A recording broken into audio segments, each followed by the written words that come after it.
ನಮಸ್ಕಾರ ರೀಪಾ. ಎಲ್ಲ ದೊಡ್ಡ ಮಂದಿಗೂ ಹ್ಯಾಂಗದಿರಿ? ನಾನು ನಿಮ್ಮ ದೀಪಾ ಗೌಡ. ಇವತ್ತಿನ ದಿನ ನೆನೆಸಿದ ವಟಾಣಿ ಕಾಳಿಂದ ಸಾಂಬಾರು ಮಾಡತ್ತೀನಿ ರೀ. ಹೆಂಗೆ ಮಾಡತ್ತನಂತ ಒಂಚೂರು ಕಣ್ಣು ಅಡಿಸ್ಕೊಂಬರೋಣಂತ ನಡೀರಿ.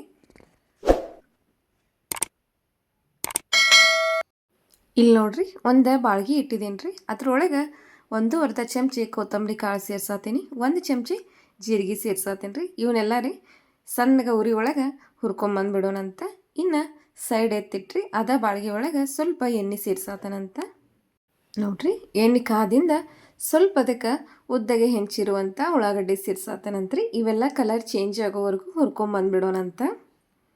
ಜಾತ್ರೆ ನಿಬ್ಬನ ಅಂಥೇಳಿ ಸ್ವಲ್ಪ ನೀರು ಚೇಂಜ್ ಆಗಿ ದನಿ ಕೆಟ್ಟೈತ್ರಿ. ಪ್ಲೀಸ್ ಇದೊಂದು ಸಾರಿ ಹೊಟ್ಟೆಗೆ ಹಾಕೋರಪ್ಪ. ನೋಡ್ರಿ, ಕಲರ್ ಸ್ವಲ್ಪ ಚೇಂಜ್ ಆತಂದ್ರೆ ಅದಕ್ಕೆ ಒಂದು ದೊಡ್ಡ ಸೈಜ್ ಟೊಮೆಟೊ ಕಟ್ ಮಾಡಿ ಇಟ್ಕೊಂಡಿನಿ, ಅದನ್ನು ಸೇರ್ಸಾತನಂತ.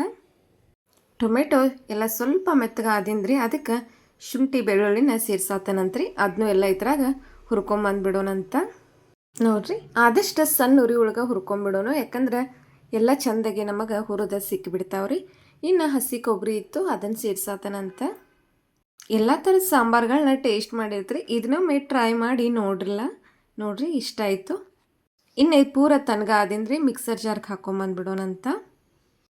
ಹುರಿದಿರುವ ಜೀರಾ ಮತ್ತು ಧನಿಯಾನ ಸೇರ್ಸಾತನಂತ್ರಿ. ಗರಂ ಮಸಾಲ, ಅರಿಶಿನ, ಖಾರ ಮತ್ತು ಸ್ವಲ್ಪ 7-8 ಗೋಡಂಬಿ ಸೇರ್ಸಾತೇನೆ ರೀ. ಇನ್ನು ಅದನ್ನು ನುಣ್ಣಗೆ ಪೇಸ್ಟ್ ಮಾಡ್ಕೊಂಬಂದ್ಬಿಡೋಣಂತ. ಎಷ್ಟು ಸಾಧ್ಯ ಆಕತ್ತಲ್ಲ ಅಷ್ಟು ಸಣ್ಣಗೆ ಇರಲಿ. ಇನ್ನು ಇದನ್ನು ಸೈಡ್ ಎತ್ತಿಟ್ರಿ ಒಂದು ಕುಕ್ಕರ್ ಕಾಯಕ್ಕಿಟ್ಟಿದ್ದೀನಿ. ನೋಡ್ರಿ, ಇಲ್ಲಿ ಸ್ವಲ್ಪ ಎಣ್ಣೆ ಹಾಕಿ 1 ಚಮಚಿ ತುಪ್ಪ ಸೇರಿಸಿ ಕಾಯಕ್ಕಿಟ್ಟಿದ್ದೇನಂತ್ರಿ. 2 ಕಾದಿಂದ ಅದಕ್ಕೆ ಸಣ್ಣಗೆ ಹೆಂಚಿರುವಂಥ ಉಳ್ಳಾಗಡ್ಡಿ ಸೇರ್ಸಾತನಂತ್ರಿ. ಉಳ್ಳಾಗಡ್ಡಿ ಎಲ್ಲ ಚೆಂದಾಗಿ ಕಲರ್ ಚೇಂಜ್ ಆಗೋವರೆಗೂ ಹುರ್ಕೊಂಡು ಸ್ವಲ್ಪ ಕರಿಬೇವು ಇತ್ತು, ಕರಿಬೇವನ್ನು ಸೇರ್ಸಾತನಂತ. ನಿಮ್ಮ ಬಿಸಿ ಲೈಫ್ ಒಳಗೆ ನನಗೋಸ್ಕರ ಒಂದು 5 ನಿಮಿಷ ಟೈಮ್ ಕೊಟ್ಟು ನನ್ನ ವಿಡಿಯೋ ನೋಡ್ತಿರಲ್ಲ, ನಿಮ್ಮೆಲ್ಲರಿಗೂ ನನ್ನ ಕಡೆಯಿಂದ ಥ್ಯಾಂಕ್ ಯು ಸೋ ಮಚ್ ರೀ. ನೋಡ್ರಿ, ಎಲ್ಲ ಕಲರ್ ಚೇಂಜ್ ಆಯಿತು. ಇನ್ನು ಮಿಕ್ಸರ್ ಜಾರ್ ಒಳಗಿದ್ದಂಥ ಮಸಾಲನ ಇದಕ್ಕೆ ಸೇರ್ಸಾತನಂತ. ಇನ್ನು ಒಂದು ದೊಡ್ಡ ಸೈಜ್ ಟೊಮೊಟೊ ಇತ್ತು, ಅದನ್ನು ನಾನಿಲ್ಲೇ ಪೇಸ್ಟ್ ಮಾಡ್ಕೊಂಬಂದೇನಿ, ಅದನ್ನು ಸೇರ್ಸಾತನಂತ. ಇನ್ನು ನೆನೆಸಿರುವಂಥ ಏನು ವಟಾಣಿ ಕಾಳು ಐತಲ್ಲ ಅದರಂದು ಸ್ವಲ್ಪ ಅಷ್ಟೇ ತಗೊಂಬಿಟ್ಟಿದ್ದೇನಂತ. ಅದನ್ನು ಸಣ್ಣಗೆ ನಾನಿಲ್ಲಿ ಮಿಕ್ಸರ್ ಮಾಡ್ಕೊಂಬಂದೇನಿ ರೀ. ಸಾಂಬಾರು ಅನ್ನೋದು ಮಸ್ತ್ ಟೇಸ್ಟ್ ಕೊಡೋಕೆ ಇದು ಮೇನ್ ಕಾರಣ ನೋಡ್ರಿ. ಇನ್ನು ಇಷ್ಟ ಆಯಿತು. ಇನ್ನು ಇದಕ್ಕೆ ರುಚಿಗೆ ಎಷ್ಟು ಬೇಕಲ್ಲ ಅಷ್ಟೇ ಖಾರ ಮತ್ತು ಉಪ್ಪ ಸೇರ್ಸಾತನಂತ. ಈಗಾಗಲೇ ಖಾರ ಹಾಕೊಂಡೇವ್ರಿ, ಸ್ವಲ್ಪ ನೋಡ್ಕೊಂಡನ ಹಾಕೊಂಡ್ಬಿಡೋಣಂತ. ನೋಡ್ರಿ, ಇಷ್ಟ ಆಯಿತು. ಇನ್ನು ಎಲ್ಲನೂ ಮಿಕ್ಸ್ ಕೊಟ್ಕೊಂಡ್ಬಿಡೋಣ. ಇನ್ನು ನೆನೆಸಿರುವಂಥ ವಟಾಣಿ ಕಾಳಿತ್ತಲ್ಲ, ಇನ್ನು ಉಳಿದಿದ್ದ ಅದನ್ನು ನಾನಿಲ್ಲಿ ಸೇರ್ಸಾತನಂತ್ರಿ. ಈಗ ನಾನು ತೋರಿಸುವಂಥ ಸಾಂಬಾರು ಆರಾಮಾಗಿ ಅನ್ನದ ಜೊತೆ, ಚಪಾತಿ ಜೊತೆ, ಪೂರಿ ಜೊತೆ, ದೋಸೆ ಜೊತೆ ಯಾವುದಕ್ಕಾದರೂ ತಿನ್ನಿರಿ. ನಮ್ಮ ಸಾಂಬಾರಂತಿ ಭಾರಿ ಟೇಸ್ಟಿಯಾಗಿ ಕೊಟ್ಟುಬಿಡ್ತೈತಿ.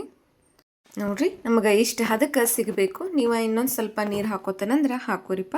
ಇನ್ನು ಫೈನಲ್ ಟಚ್ ಅಂತ ಹಾಲಿನ ಗಿನಿ ತೆಗೆದಿಟ್ಟಿನಿ ರೀ, ಅದನ್ನೂ ಸೇರ್ಸಾತನಂತ. ಇನ್ನೊಂದು 3 ಸೀಟಿ ರೀ, ಎಲ್ಲ ಕುದಿ ಹತ್ತಿದಾಗ ಸೀಟಿ ಹೊಡಿಸ್ಕೊಂಡು ಬಂದುಬಿಡೋಣಂತ.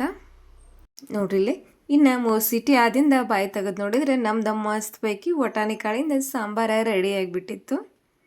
ನೋಡ್ರಿ, ಇಷ್ಟ ಆಯಿತು. ಇವತ್ತಿಂದ ನಂದು ವಟಾಣಿ ಕಾಳಿನ ಸಾಂಬಾರು ನಿಮಗೆ ಇಷ್ಟ ಆಗಿದ್ದ ನಿಜ ಆದರೆ ಲೈಕ್ ಮಾಡಿರಿ, ಶೇರ್ ಮಾಡಿರಿ, ಚಾನಲ್ನ ಸಬ್ಸ್ಕ್ರೈಬ್ ಮಾಡಿರಿ. ಇನ್ನೊಂದು ವಿಡಿಯೋದಾಗ ಮತ್ತೆ ಸಿಗುತ್ತೇನೆ ರೀ.